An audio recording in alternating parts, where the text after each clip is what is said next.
Today we deal with section 183. Yesterday we have completed the only one section, that is section 182. Here yesterday I distinguished between an agent and a servant. An agent is a person who is appointed by the principal to carry out the duties on his behalf, enter into transactions, bring about contractual relationship, and also act for in all respects in respect of legal and other transactions.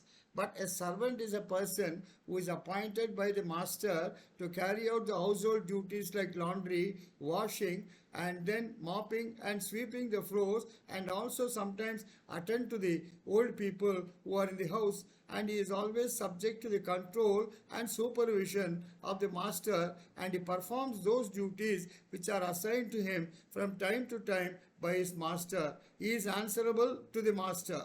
Here, this is what all we have done yesterday. Today we go to section 183.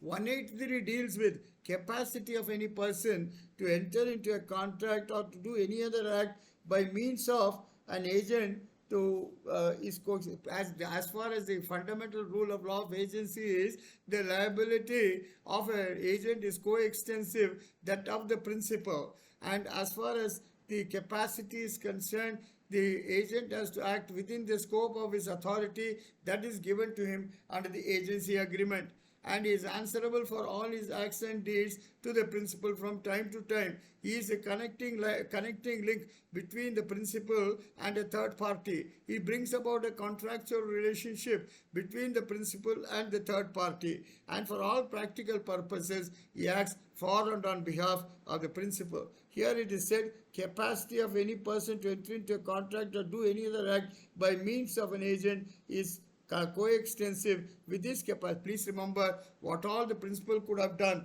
What all he could have done it personally, the agent can do it personally, but when he is given full authority to act as the agent or as a conduit pipe to bring about a contractual relationship between the principal and a third party. Without is a coupling which joins two pipes, and it is not possible for the principal to be present at all times, and that is the reason why the principal acts through his agent and gives full authority to him, and what all the principal could do, the agent could do, so long as he does it within the scope of his authority that is given to him under the agency agreement.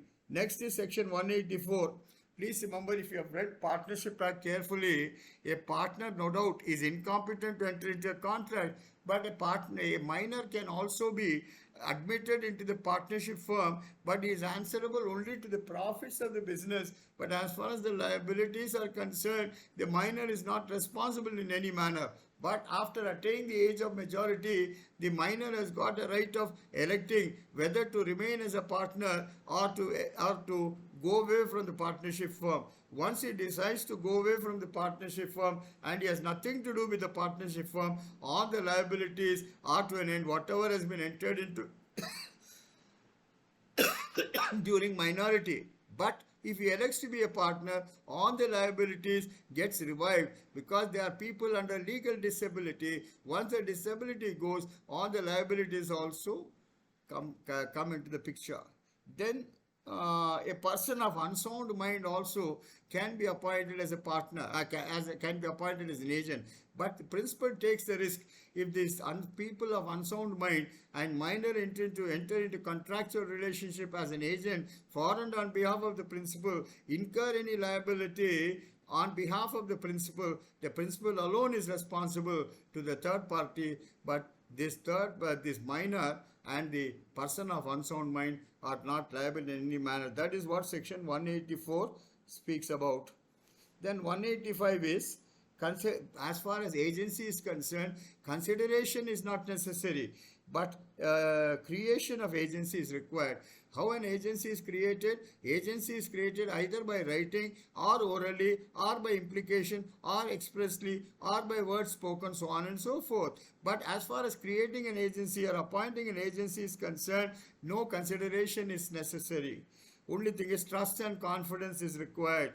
Then we go to section 186. Authority of an agent may be expressed or implied 186 speaks about the authorization or or let us say the powers of an agent.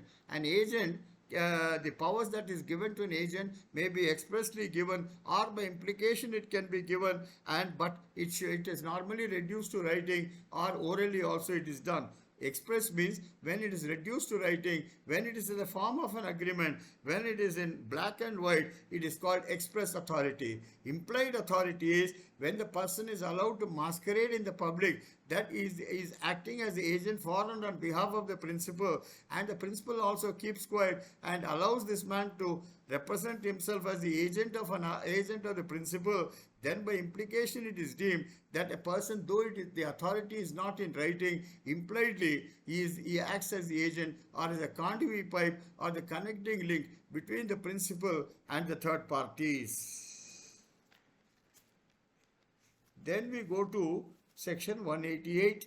An agent having authority to do an act, authority to do every lawful thing which is necessary in order to bring an act.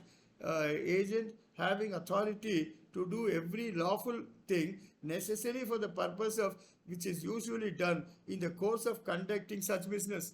So 188 says an agent having an authority to do an act as authority to do every lawful thing which is necessary. Please remember, as far as the business is concerned, everything that is lawful, what the principal could have done it personally, the agent can do it on behalf of the principal, and whatever acts and deeds are done by the agent on behalf of the principal during the ordinary course of business and during the authority given to him by the principal binds the principal, and the liability of the principal and agent are coextensive with each other, and only lawful things which are assigned to him the agent need to do. But yes, he derives his authority from the authority given by the principal. That is what one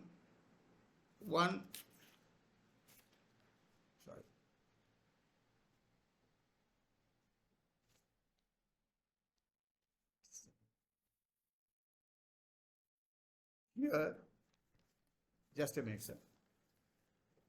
188, that is what is 188 we have dealt with. Then we go to 189, that is an agent as an authority. Please remember, sometimes certain emergencies arise. Emergencies arise without knowledge of the principal. Why it arises? It arises in the course of the business, and the agent has to take a quick decision. He cannot wait till the clearance from the principal. But in emergency situations, it is said an agent has the authority in an emergency to do such acts for the purpose of protecting his principal from loss, as would be done by a person of ordinary prudence in his own case under similar circumstances. When an emergency arises, when an unforeseen event happens, you cannot wait for the principal to give his clearance, and it has to be done then and there. Then agent has got the power, agent has got the authority to act in the best interest possible to see that his principal does not suffer loss or does not suffer loss of reputation. So in an emergency, an agent can take his own decisions without the concurrence of the principal, and whatever decisions are taken in an emergency binds the principal with full effect. That is section 189. Then 190 deals with, please remember, there is a maxim in the administrative law called delegatus non potest delegari. That means a delegate cannot re-delegate again. If you are appointed as an agent, if you are appointed as a delegate, you cannot appoint a sub-delegate and ask him to do those functions which you would have done under the normal circumstances. But here, cannot delegate which he has undertaken to do personally unless by custom or trade or subsequently subsequently may arise in the nature of an agency, a sub-agent must be employed. For example, I have been doing the cases of railway contractors. Suppose, let us say, a railway line has to be laid from Guntur to Nirdavol, or let us say Guntur to Macharla. It is not possible for the railway contractor to whom the contract has been given by the railways to attend to everything by himself. Then in those cases, what happens is the agent is empowered to appoint the sub-agent to do the earthwork, digging work, leveling work, laying of the tracks, and also seeing that the sleepers are properly installed, or the fencing is properly done, or the wiring is properly done, or the electric connection is properly done. Then in that case, the agent has got the implied authority to act on behalf of the principal and empower a sub-agent to do those jobs. Here sometimes please remember it is not, and please remember sometimes a person in Guntur, let us say you are a person from Hyderabad, you cannot purchase the necessary material for carrying out certain jobs. You have to depend on someone who is a local person who is in Guntur, who is well versed with the work, laying of tracks, the laying of the beds as far as the tracks are concerned, laying of sleepers, and also fixing the nuts and bolts, and also erect the fencing and do the needful. So for that particular purpose, delegation is possible, delegation is permissible, and whatever purchases are made by another person in Guntur will always be made in your name, you as the agent, and you as the agent has to clear the dues, and that man only makes the purchases, sends you the invoices, sends you the bills which have to be honored, and the bills will be honored, bills will be drawn only in the name of the agent, but the sub-agent performs certain duties which are assigned to him by the agent, which the agent cannot do it personally. But in all other cases, if the agent has to do it personally, he alone has to do the duty, but he cannot subdelegate it. I can give you an example. Suppose you go to a surgeon for an operation of appendicitis or ulcer or any other ailment, then you have high regard for that particular surgeon who has got high integrity, high expertise, high skill, high knowledge, and you want only that man to perform the operation because you believe in his skill and experience. In the same way, as far as a counsel advocate is concerned, you believe a person because he has got thorough knowledge, not only of the facts, marshalling of facts, also the law that has to be applied and how the case has to be handled and how you can win a case. So for that, when the personal skill and experience is required, the senior counsel himself has to perform his duties. But in some cases where it is not possible for the senior counsel to be present, he can subdelegate it to his colleagues in the office to look after the matter. But extremely important matters has to be handled by you as a senior advocate to whom the matter has been entrusted. In the same way, a surgeon to whom you submit yourself for operation, he cannot delegate it to the junior doctors or the assistants to perform the operation. Why? Because delegation is not permissible in certain cases where skill and experience is required. Then we pass on to section 191. Defines a subagent as a person who is employed by or acting under the control of the original agent in the business. Who is a subagent? Subagent is a person who appoints him. A subagent is a person who is employed by the agent. He acts under the control and supervision of the agent. He carries out certain works which are entrusted to him by the agent and is answerable to the agent in all respects, and he acts for and on behalf of the agent regarding certain works. A sub-agent, or then we go to what is called sub-agent and substituted agent. Meaning a sub-agent is a person employed by an agent acting under the control of the original agent. As far as a sub-agent is concerned, sub-agent is a person who is employed by the agent. He performs such duties and functions which are entrusted to him from time to time and is completely under the control and supervision of the agent, and he is answerable for all his acts and deeds to the agent concerned. Then nature of work, that is, it is said, according to the custom, sometimes custom of the trade, certain things are to be done. Then in those cases, nature of work. Please remember I told you also for laying of tracks, for laying of the sleepers, laying of the creepers, laying of the bed as far as the track is concerned, and also fixing up the nuts and bolts, do the earthing work, do the leveling work, do the digging work, do the fencing work, so on and so forth.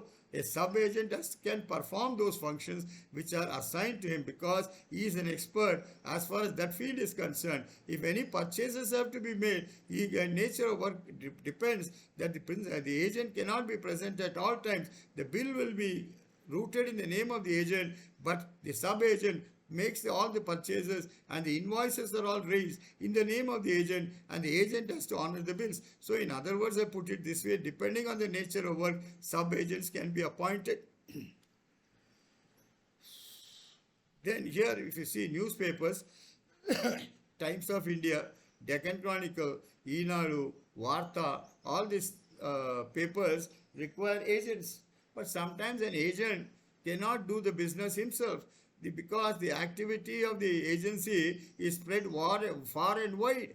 Then let us say you are at Secunderabad, you have got papers to be supplied in Tadban, Bonpalli, then you have got what is called Todi Chowki and all distant places. So for that purpose, you have got the right of appointing a sub-agent. A sub-agency can be granted and that person can work directly under your control and supervision. In all those cases, a sub-agent, depending on the nature of work, a sub-agent can be appointed. And a sub-agent is always answerable to the agent and he works completely under the control and supervision of the agent, and he has to perform such duties which are assigned to him from time to time by the agent concerned. Then the second one is custom or trade. Custom or trade. Custom or trade is according to the custom, according to the requirements of trade, a sub-agent can do certain works. Then ministerial work. Ministerial work means the agent cannot be running around offices from one office to another. He cannot be running about from pillar to post. A sub-agent has got enough influence, he has got enough skill, he has got enough experience, and all those papers, all those permit papers which can be supplied, or the ministerial work which has to be done, a plan which has to be prepared, the layout which has to be prepared, or the necessary paperwork which is required, or which is a ministerial work, it can be assigned to a sub-agent by the agent. Then unforeseen emergency. In unforeseen emergency, please remember the word emergency itself means all of a sudden an unforeseen scenario arises. In that case, the agent cannot act by himself personally, and he requires the assistance of a sub-agent to act in an emergency situation. Then in that case, that particular work can be assigned as far as the sub-agent is concerned. Then authorized by principal. But please remember, sub-agent can be appointed only when you take the concurrence or the principal and also spell out the nature of duties, nature of responsibilities which has to be carried out and which the agent cannot carry out himself. Ministerial work is involved, specialized work is required, and liaison work is required. Then in that case, the principal's consent can be taken and a sub-agent can be appointed. Then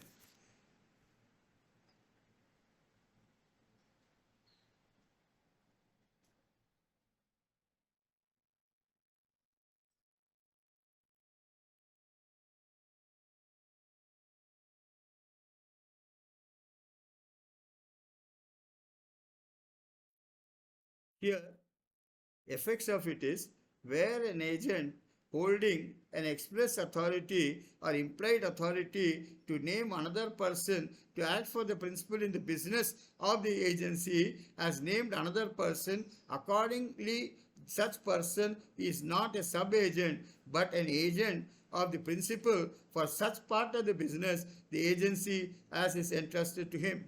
Suppose, let us say, the agent is not able to do certain works, or the express authority is given to him, implied authority is also given to him, but he names another person in whom he has got trust and confidence, introduces him to his principal, and the principal employs him to do those duties which an agent could have done. And such an agent is not a sub-agent, but is called a substituted agent, an agent who is substituted in the place of the original agent to do certain extra work which cannot be done by the agent himself personally. Then what are the examples, sir? A directs B solicitor to sell his estate by auction and to employ an auctioneer for the said purpose.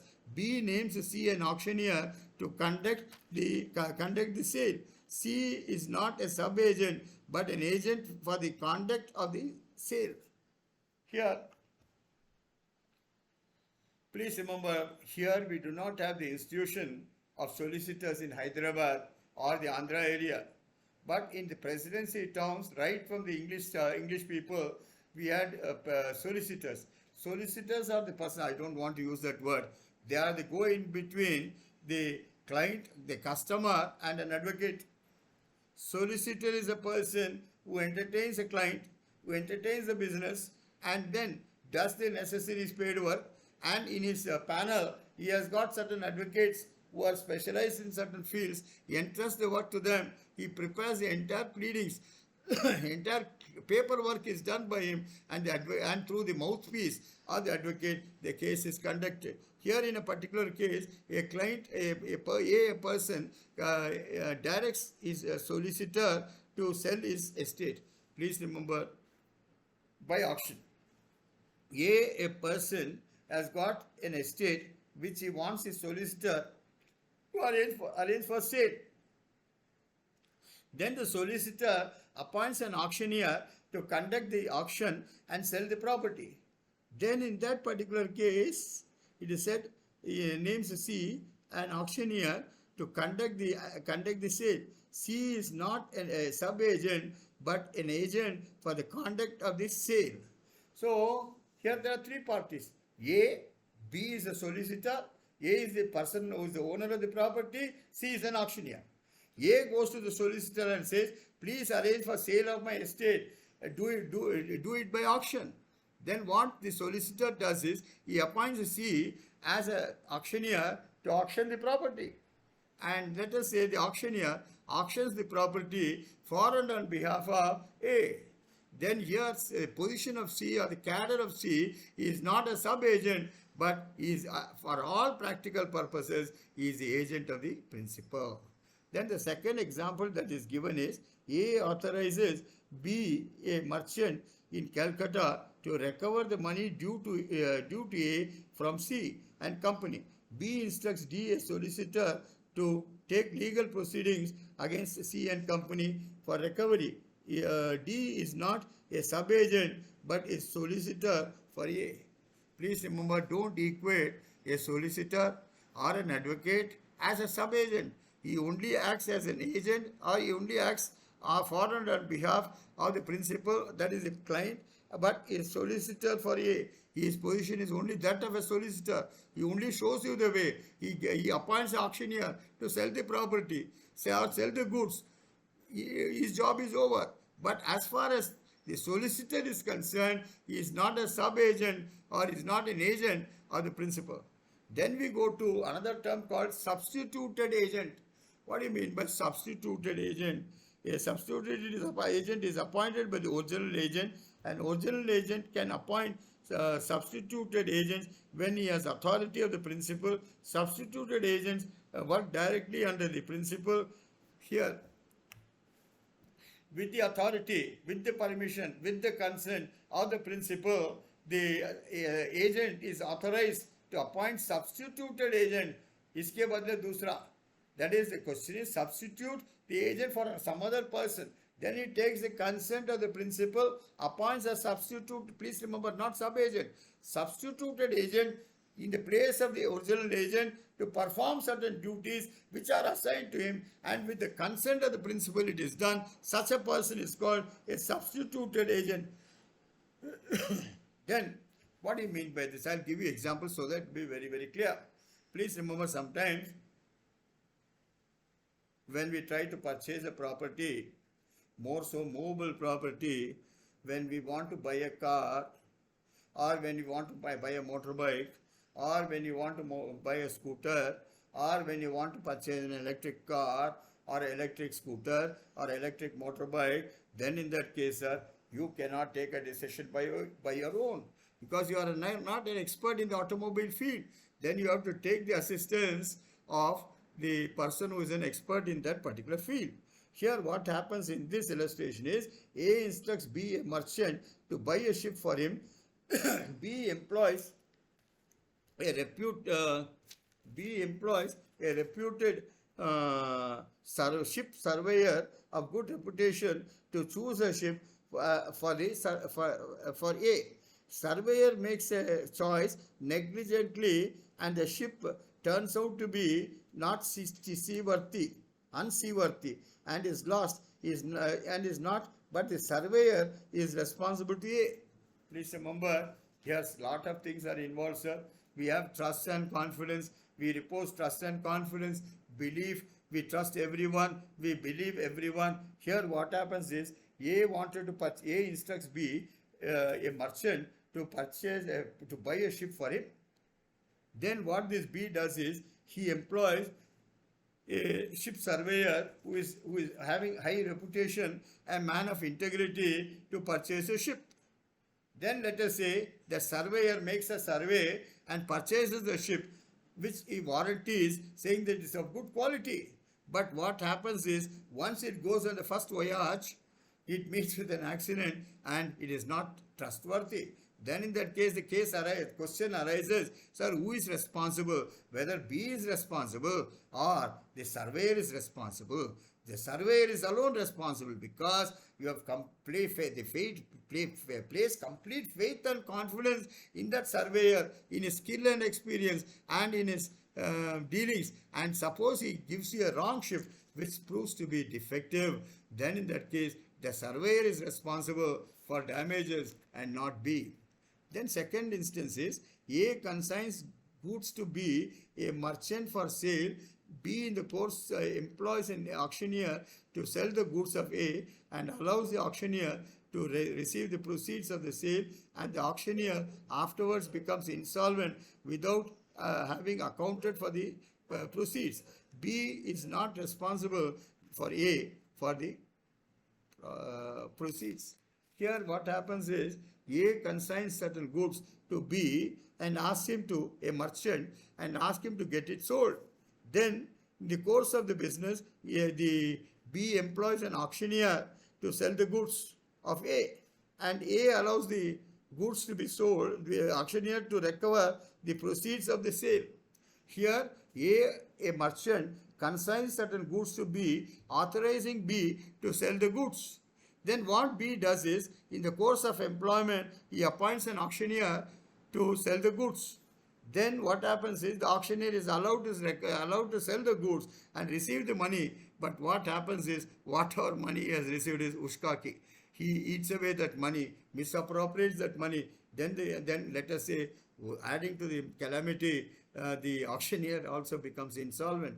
Then in that particular case, B is not responsible, but the auctioneer alone is responsible. But in insolvency proceedings, whatever money he has not accounted for, you can recover it in insolvency proceedings only by claiming there.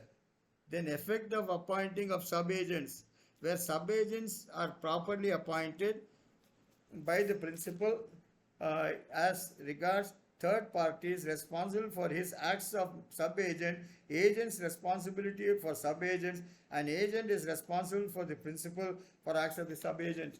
No doubt, where a sub-agent is properly appointed by the principal, whatever acts and deeds are done by the sub-agent, he is subject to the control and supervision of the agents, and the sub-agent misbehaves and commits fraud.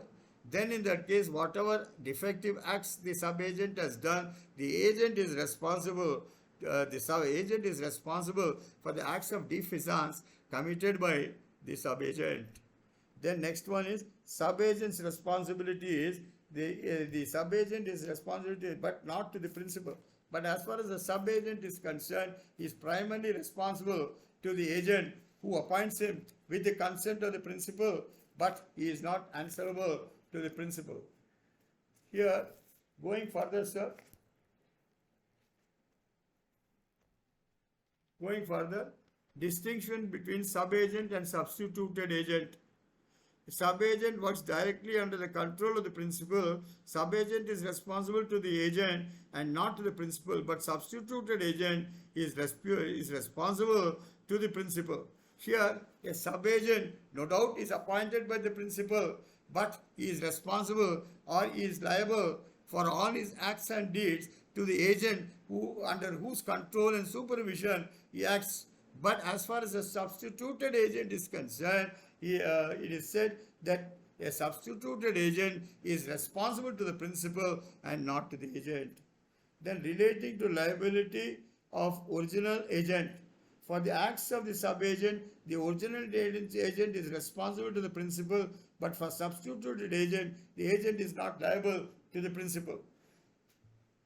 Then the question of liability comes. When the question of liability comes, the as far as the sub-agent is concerned, whatever acts and deeds he does, he acts under this control and supervision of the agent and is responsible to the principal, but substituted agent is not. As far as sub-agents are concerned, they are answerable to the agent.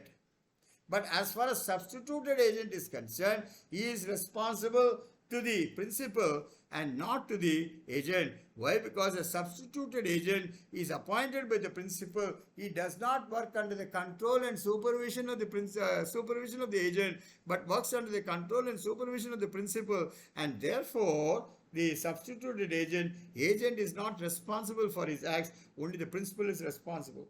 Then we go to section 192. Where a sub-agent is properly appointed, the principal is to the third parties represented by the sub-agent is bound to those parties for his acts, or if he were agent originally appointed by the principal. So whatever acts and deeds are done by the sub-agent is responsible to the agent, and the agent is responsible to the principal for all his acts and deeds. And this is the till section 192. So we have finished. No doubt I am going very, very slow for every section because the maximum time which was taken by me was for section 182.